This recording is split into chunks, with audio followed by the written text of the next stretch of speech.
যতক্ষণ পর্যন্ত না বাংলা থেকে তৃণমূলকে উৎখাত করছি ততক্ষণ পর্যন্ত সংগঠনের কাজ আরো বাড়াতে হবে। আবেগ, দুঃখ, বেদনা, অভিমান থেকে শুভেন্দু অধিকারী এই কথাগুলো বলেছেন, কিন্তু তার জন্য পার্টি লাইনের এক বিন্দু পরিবর্তন হবে না। পার্টির লাইন অফ অ্যাকশন সবকা সাথ, সবকা বিশ্বাস, সবকা বিকাশ। আমাদের বিজেপি পার্টি হচ্ছে প্রকৃত গণতান্ত্রিক পার্টি। যা চায় তা বলার অধিকার তার আছে। অন্য পার্টিতে তার মনের বিকাশ, মনের বক্তব্য সে রাখতে পারে না। কেন মরল, কি করে হলো, রাজনীতি করার জন্য রসদ খুঁজতে থাকে। এর থেকেই তো পরিষ্কার বোঝা যাচ্ছে এরা অমানবিক দল। সিপিএম এর দেখেছেন, যখনই অমানবিক হয়ে দাঁড়িয়েছে ভ্যানিশ হয়ে গেছে কর্পূরের মতো। তৃণমূলের অবস্থা তাই হবে। দাদা, গতকাল শুভেন্দু অধিকারী যে মন্তব্য সবকা সাথ সবকা বিকাশ, সেই মন্তব্যের জেরে তিনি মন্তব্য করেছিলেন যে সবকা সাথ সবকা বিকাশ নেই, जो लोग हम लोग के साथ যারা আমাদের সঙ্গে তাদের সঙ্গে আমরা সেটা বলতে চাইছি। মোদীজির যে মন্তব্য যে প্রচার বাণী সেই বাণী বন্ধ করতে বলেছেন। এর পাশাপাশি আমরা দেখেছিলাম যে তারপর তিনি প্রেস কনফারেন্স করেন, সেখানে তিনি তার আবেগের কথা বলেন। পাশাপাশি সুকান্ত মজুমদারকে আমরা দেখলাম যে তিনি বললেন দল এরকম ধরনের মন্তব্য কোনো প্রশ্রয় দেন না, মন্তব্য করলেন। কিন্তু কোথাও গিয়ে দেখা যাচ্ছে যে শুভেন্দু অধিকারীর মন্তব্য, সুকান্ত মজুমদারের মন্তব্য একটা মতবিরোধ দেখা যাচ্ছে মন্ত্রণালয়। কোনো মতবিরোধ নেই। অত্যন্ত আবেগ থেকে এবং আক্ষেপ থেকে শুভেন্দু অধিকারী এই কথাগুলো বলেছেন, এবং ওনার যে আক্ষেপ সেটা স্বাভাবিক হতে পারে, কিন্তু তার জন্য পার্টি লাইনের এক বিন্দু পরিবর্তন হবে না। পার্টির লাইন সবকা সাথ, সবকা বিকাশ, সবকা বিশ্বাস। এই লাইনের বাইরে পার্টি যাওয়ার কোনো প্রশ্নই নেই। কেউ কারো মনের কথা, মনের দুঃখ ব্যক্ত করতে পারে, কারণ বিজেপিতে গণতন্ত্র আছে। বিজেপিতে তো স্বৈরতন্ত্র নেই। সেই কারণে এখানে খোলা গণতন্ত্রে কেউ কার মনের ভাবকে ব্যক্ত করতে পারে, কোথাও তাতে বাধা নেই। কিন্তু তার মানে পার্টির গোটা গঠনতন্ত্রই চেঞ্জ হয়ে যাবে, পার্টির পুরো লাইন অফ অ্যাকশন চেঞ্জ হয়ে যাবে, এ কখনো সম্ভব নয় বিজেপির মতো পার্টিতে। তার কারণ বিজেপি পার্টিটা শুধু পশ্চিমবাংলার পার্টি নয়, এটা সর্বভারতীয় পার্টি। অতএব সারা দেশের সঙ্গে একই তালে, একই সামঞ্জস্যে এখানে আমাদের কাজ করতে হয়। তবে লোকসভা নির্বাচনে আমরা দেখেছি যে বিজেপির অনেকটাই ফল খারাপ হয়েছে, কারণ আসনের সংখ্যা কমেছে। এর পাশাপাশি আমরা দেখছি সংখ্যালঘু বহু সমর্থক, কর্মী সমর্থক ছিল যারা নিজ স্তরে ওই কাজ করছে, তারা কিন্তু এখনো প্রাণের ভয় নিয়ে কাজ করছে। শুভেন্দু অধিকারীর এই মন্তব্যের জেরে তারা কি দুর্বল হয়ে পড়বে? না না না, পার্টি থেকে তো স্পষ্টীকরণ দিয়ে দিয়েছে।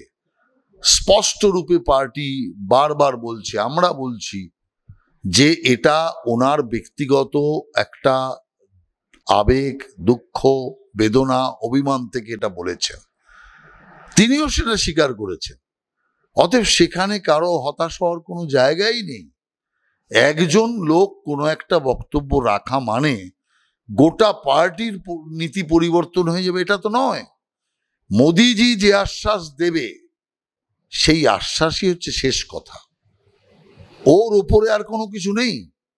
সেই কারণের জন্য আমি মনে করি যে এটা সাময়িকভাবে এক দুজনের মনে কিছু আসতে পারে, কিন্তু পরে যখন দেখছে যে পার্টি লাইন সম্পূর্ণ যা ছিল তাই আছে, সেখানে কোনো মুসলিমের অসহায় হওয়া, সেখানে কোনো মুসলিম চিন্তিত হচ্ছে, এরকম ভাবার কোনো কারণ নেই। না না, ঘটনা হচ্ছে যে ওই একই আবেগ থেকে তথাগত দ্বারও এই জাতীয় আবেগ আছে। এই জাতীয় আবেগ যে পার্টির আরো লোকের নেই তা নয়, শুধু তো দুজনের হবে এমন নয়, আরো লোকের থাকতে পারে।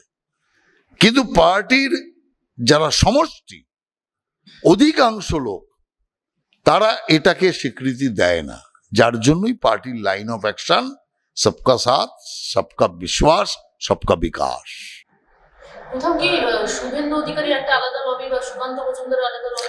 কোনো লবি টবি নেই। এগুলো আপনারা খুঁজে বের করেন কি করে আমি জানি না। পার্টির এক লাইনে চলে, বিজেপি পার্টি এটাই আছে। কেন্দ্র যেভাবে নির্দেশ দেয় সেই নির্দেশকে মেনে আমরা পার্টিকে চালাই। অতএব এখানে কোনো আলাদাভাবে কোনো কিছু নেই। অর্জুন সিংকে বারবার আমরা শুনেছি, ভোটের আগেও শুনেছিলাম যে তিনি বলছিলেন যে সংগঠন মজবুত হওয়া দরকার। নির্বাচনে হেরে যাওয়ার পরেও তিনি বলেছিলেন যে সংগঠন মজবুত হওয়া দরকার। গতকালও তিনি মন্তব্য করলেন যে সংগঠন যথেষ্ট দুর্বল রয়েছে, মজবুত হওয়া দরকার রয়েছে। না কে না অস্বীকার করছে যে সংগঠন দুর্বল, সবল হওয়া দরকার নেই? দলীয় বৈঠকে এভাবে সবল তো হওয়া দরকার আছেই। কারণ যতক্ষণ পর্যন্ত না বাংলা থেকে তৃণমূলকে উৎখাত করছি ততক্ষণ পর্যন্ত সংগঠনের কাজ আরো বাড়াতে হবে, আরো সংগঠনকে শক্তিশালী করতে হবে, এটাই স্বাভাবিক আছে। অতএব সেই জন্য সংগঠনকে আরো শক্তিশালী করার যে বক্তব্য, এটা তো সকলেরই বক্তব্য, এতে নতুনত্বের কি আছে? সৌমিত্র খাঁ বলছে ব্যর্থ নেতাদেরকে দেখতে পাচ্ছি না, দলের মধ্যেই কি অন্তর কোনো ক্ষোভ রয়েছে? না, দেখুন, আমাদের বিজেপি পার্টি হচ্ছে প্রকৃত গণতান্ত্রিক পার্টি। অন্য পার্টিতে মানুষের বাক্যকে রুদ্ধ করে দেওয়া হয়, তার মনের বিকাশ, মনের বক্তব্য সে রাখতে পারে না। বিজেপি এমন একটা পার্টি যে পার্টিতে তার মন থেকে যা চায় তা বলার অধিকার তার আছে। সেই চাওয়াটা, সেই বলাটা পার্টি স্বীকার করবে কি না করবে আলাদা বিষয় আছে, কিন্তু বলার অধিকার কাউকে আমরা কাড়িনি। এর নামই গণতন্ত্র, যার জন্য আমরা আজও 50 বছর পরেও এমার্জেন্সির বিরুদ্ধে আমরা বারবার বলি যে এই রাজ্যে, এই রাষ্ট্রে জরুরি অবস্থা কোনোভাবেই নয়। আর জরুরি অবস্থার কালো দিনকে আমরা স্মরণ করি এই কারণে, গণতন্ত্র হরণের সেই কালো দিনগুলো আর যাতে না আসে, তার জন্যই আমরা গণতন্ত্রের পূজারী হিসাবে আমরা গণতন্ত্রের কাজ করে আসছি। এবার আজকে আমরা দেখলাম যে আবার একটি রেল দুর্ঘটনা, সেই থেকে দাঁড়িয়ে বারে যেখানে কবচ নিয়ে কথা হচ্ছে কিন্তু তা এখনো পর্যন্ত প্রসেসিং হচ্ছে না সেভাবে। তার জন্য বারে দেখতে পাচ্ছি এখনো পর্যন্ত 4 জনের মৃত্যু হয়েছে এবং আহত বহু। এক্স হ্যান্ডেলে বারে পোস্ট করা হচ্ছে এবং তারা কটাক্ষ করতে কিন্তু শুরু করে দিয়েছে।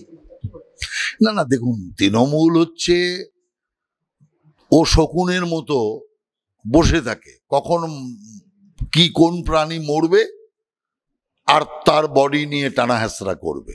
তৃণমূলের চরিত্রটা হচ্ছে তাই। সেই কারণে কোথায় মানুষ মারা গেল, কোথায় দুর্ঘটনা হলো, সেই দুর্ঘটনায় আগে রাহাত কাজ করবে, আগে সমবেদনা জানাবে, তা না সেখান থেকে কেন মরল, কি করে হলো, রাজনীতি করার জন্য রসদ খুঁজতে থাকে। অতএব এর থেকেই তো পরিষ্কার বোঝা যাচ্ছে যে এরা অমানবিক দল, আর অমানবিক দলের বেশি দিন রাজনীতির আয়ু হয় না।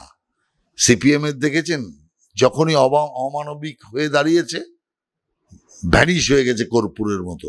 তৃণমূলের অবস্থা তাই হবে।